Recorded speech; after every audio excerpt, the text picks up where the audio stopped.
What's up, guys? Welcome back, and I'm your host Siren Frost, and today we're gonna be doing another deck profile that I haven't done in a very long time actually. And this is an upgrade Link Joker deck profile featuring the Messiah series. Now listen, guys, it was a bitch to get some of these cards because some people are not running Link Jokers as they used to be. Everybody's more towards Dark Irregulars, Genesis, and still playing Gold Paladins and Royal Paladins, and playing Mega Colonies and all that jazz. And so I didn't really see many deck profiles or not many people play Link Joker anymore. I mean, some people play it, like maybe one or two, but I've always been wanting to play this. I played Link Joker on a rare once in a while occasion, just because there were other decks I wanted to play, and it was just a really bitch. The biggest bitch of all was Amnesty Messiah, of how expensive he was as a G-Rare. But now, Set A gave us another chance at him by reprinting him as a rare. And I know so many people have been bitching and complaining about him being a rare because it's lowering down the money, it's not looking very shiny, people think it's a piece of shit. Listen, as long as the card works, the card works. So, shut your fucking yap, get the fuck over it, and that's that. Now, with that being said and done, let's get on with the deck profile. So, this can't be a Messiah deck without the main unit being Neon Messiah. And we all know what he does. Whenever this unit is unlocked, you can place and shove it into Soul by Generation Break, and search your deck for one copy of Alter Ego Messiah and add it to your hand, from your deck to your hand, and then shuffle it. So, he just searches out Messiah for you, just to give it a head start, in case, oh wait, hold up. Yeah, when this unit is ever unlocked, put this into your Soul, and then you can search your deck for a grade 3 Messiah card. Alter Ego Messiah is the only thing I can think of at the moment, so yeah. Just add them to your hand, and then place this in the deck. So that's probably easy to say that. So that's why we're playing him. Now for triggers, I'm playing over the 12 crit limit and the heal. And I've seen people play draws, stands, but I think draws and stands are just not what I type is. I like to go usually for the 10k as shields. So to me, this is a very good option. So we're playing 4 copies of Lady Healer of the Torn Worlds. She came out from the trial deck of the Messiahs, and God, that was like a long time ago almost. That was like a while ago.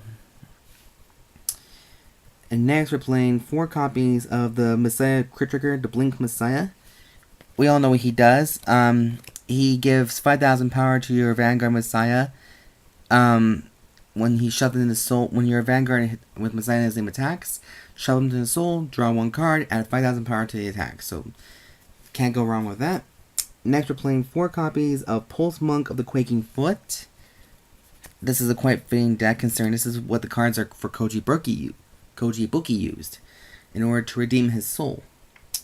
So, instead of playing Deleters, Koji's playing Messiahs now. So, we all know what he did, we all know what he said, and yes, we all know how it works.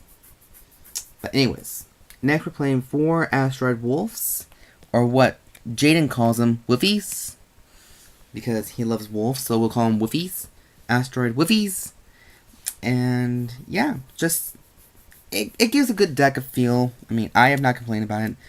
There are some people in my locals that were afraid of me playing this deck because of the crits and how much heavy lock it can do. That's for grade 0s. Now for grade 1s, we're playing 4 copies of the main guy, Sacrifice Messiah. I don't play Dark Metal Chameleon anymore as I used to, because I don't think he's a necessity anymore. But what Sacrifice Messiah does, Current Generation Break 1.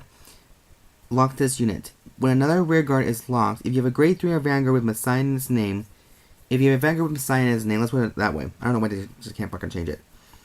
If you have a Vanguard with Messiah in its card name, you pay the cost. And if you do, countercharge 1. Choose the one card, choose one of your other units, and it gets plus 3,000 power. So whenever a unit is locked, he gets to be locked, and you countercharge 1 card, and you give 3,000 power to any rearguard you tell it to. Or is it?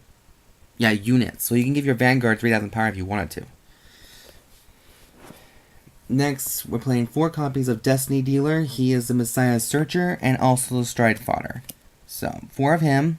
I've seen people play usually 3 of him, but I like a full playset of Stride Nibblers. So, yes. 4 Destiny Dealers.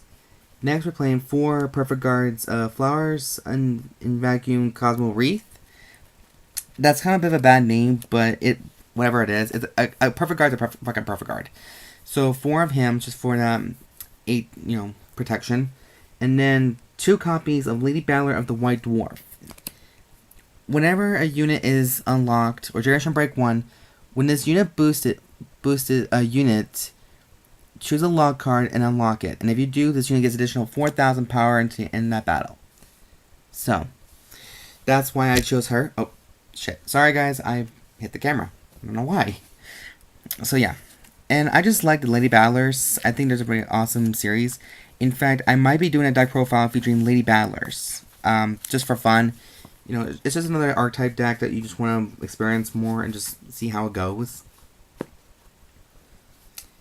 Next, we're playing 4 copies of Arrestor Messiah.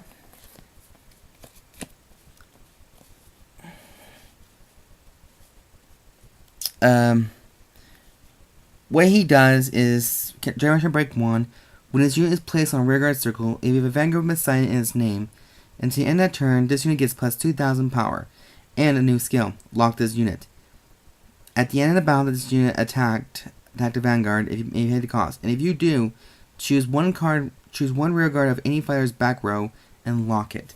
So you can choose your opponent's back row, or your back row, Messiah's back row, whenever tickles your pickle. He's just right there. And he's also an 11k attacker, so that alone is not a bad thing. Next, I'm playing 4 copies of Awakening Messiah, and I had some strong deliberations of whether I should play this or not, because not many people want to play it. They advance their decks to the highest power, but I figure he's Messiah, so it wouldn't hurt. And his ability is, when this unit is unlocked, choose one of your other rear guards, and stand it, and it gets plus additional 2,000 power. So you can actually stand Arrestor Messiah if you wanted to, and he'll get that extra 2k power. And then, when he attacks again, you can lock him and unlock another unit. So, it's just a fucking lock fest. Which I really like.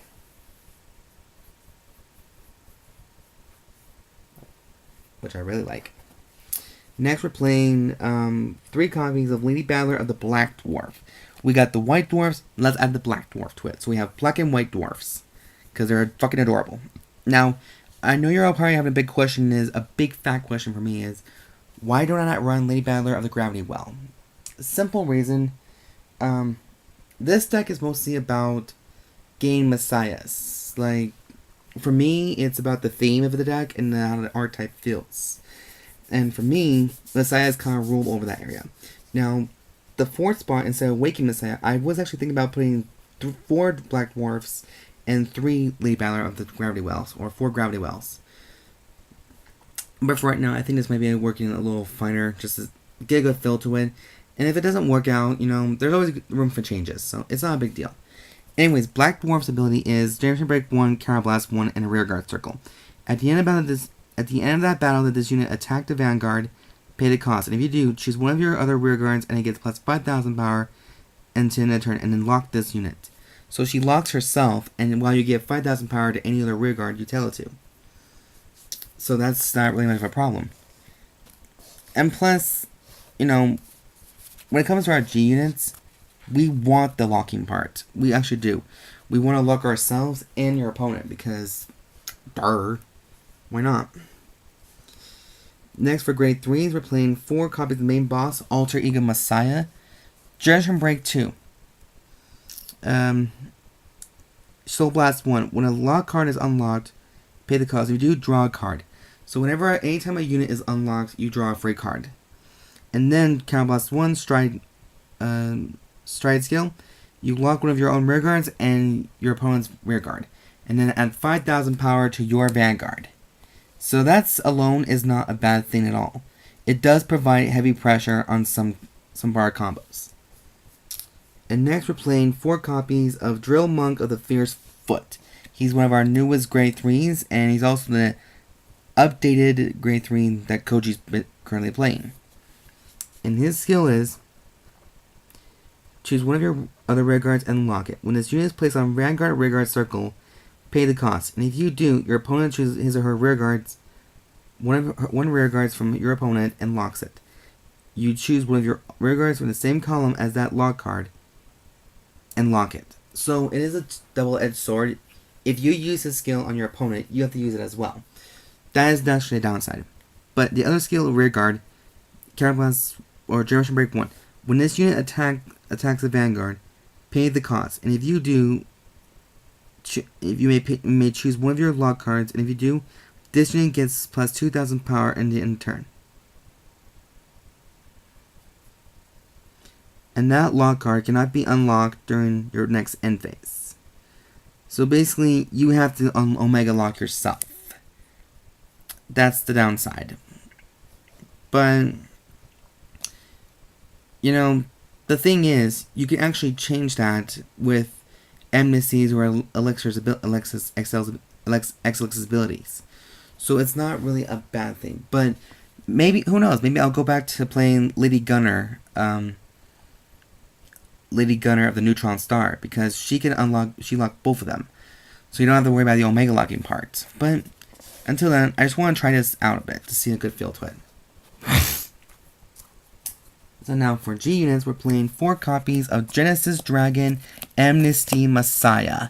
I finally got him, guys. I fucking got him. Now, of course, they're the rare versions, so I don't want to hear more bitching. But it's just nice to know that today I finally got my last 2 playsets, so now I have a full playset of Amnesty Messiah. And I'm very happy with my accomplishments. I will never trade it for the world. And Messiah's skill is Counterblast 1. When this unit attacks a Vanguard, may pay the cost, and if you do, choose any number of log cards, unlock them. And this unit gets plus 3,000 power for each unit unlocked with this unlocked until the end of that battle. If the number of units unlocked is 3 or more, this unit gets plus 1 critical. That's where the locking part comes in. We want enough locks so we can activate Amnesty's skill, so she can get that extra critical. And so I agree. Next, we're playing 2 of the cross strides, Genesis Dragon, Excelics Messiah. I actually have 3 of them, but 2 of what I've noticed about Geyser Dragons is that the cross strides best playing at 2. But we all know what he does. I can't even think right now. Hold on a second, guys. Pause this. I need a drink.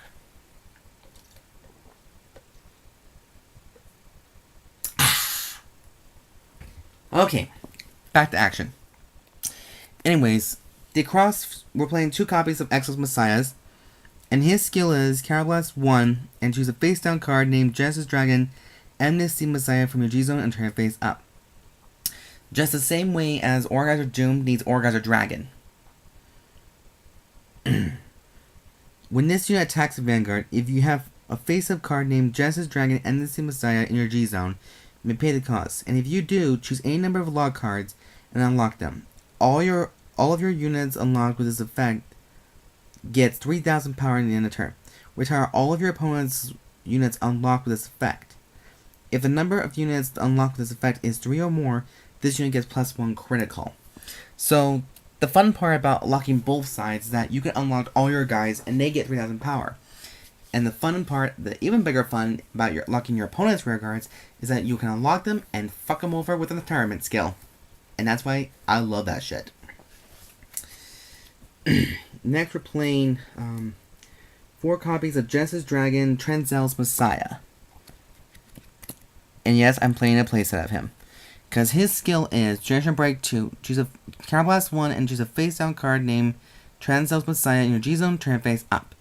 When this unit is placed on a Vanguard circle, if you have a heart card with Messiah in its name, pay the cost. And if you do, lock all rear guards of all fighters and unlock all cards with other than those locked by his effect.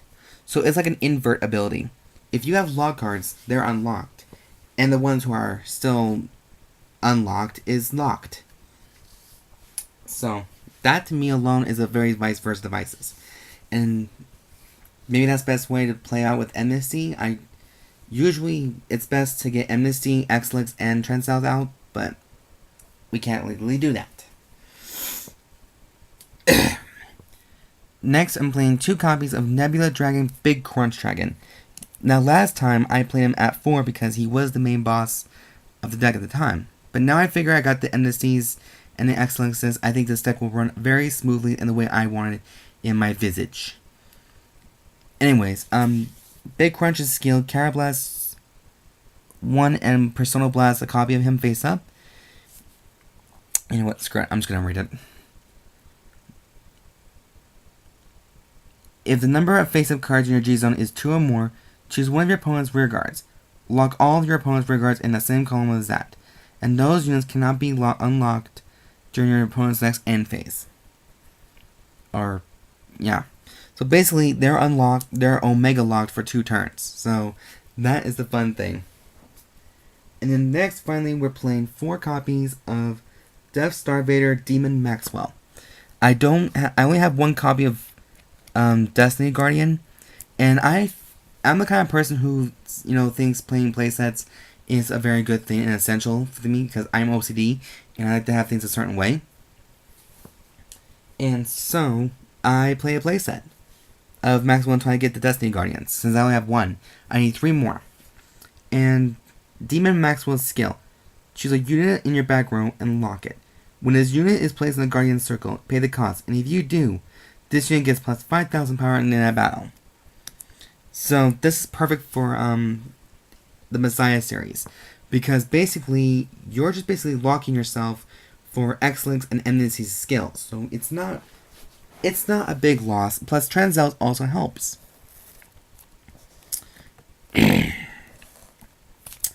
So yes, guys, that is the full conclusion of the deck profile Link Joker Messiah series. I'm actually quite satisfied with this deck profile, among other things, and other deck profiles, but this one was a long past due video.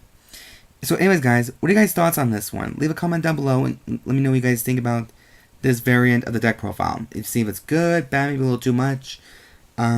Take your pick on that one. So anyways, guys, I'm Siren Frost. Thank you guys for watching, and be sure to subscribe, like this video, thumbs up for it, comment down below, and rate it, etc. You know the whole drill. And as always, guys, there'll be a full deck list in the description down below. So anyways, guys, see you guys next time in the next video. Bye!